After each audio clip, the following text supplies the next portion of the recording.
Hey everybody, welcome back to Drawbridge Finance. My name's Levi Woods, and I hope you guys are having a fantastic Wednesday. As you all know, I do not offer financial advice on this channel, but sometimes there is opportunity that comes up in the market. And this morning, I am looking at an opportunity that I think is fantastic. I am definitely going to be buying some more shares at this price.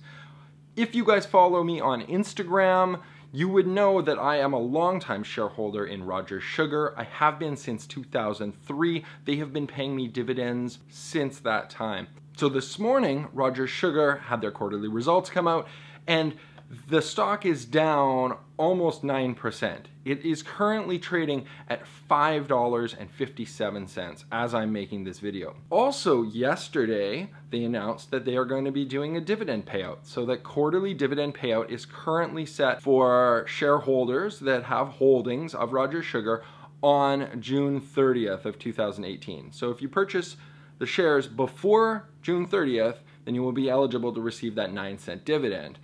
That 9-cent dividend has been paying out quarterly for a very long time.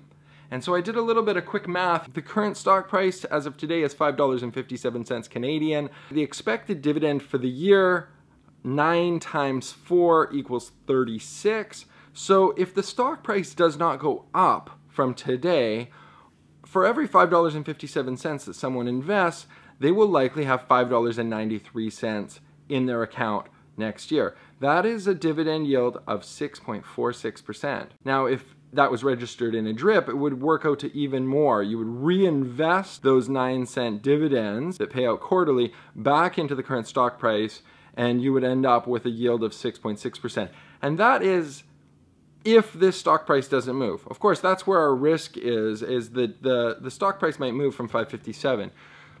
So if we have to consider risk in all these scenarios. The stock could go down further, which would create even more buying opportunity, or the stock could go back up, in which case that would mean actually more money in our pocket on top of the dividend yield of 6.46%. Now for me personally, I think this is awesome buying opportunity. I don't think Rogers Sugar is going anywhere anytime soon, so this is buying a good company at a low value.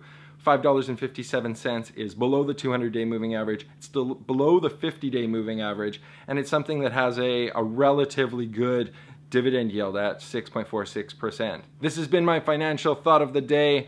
Let's get rich together.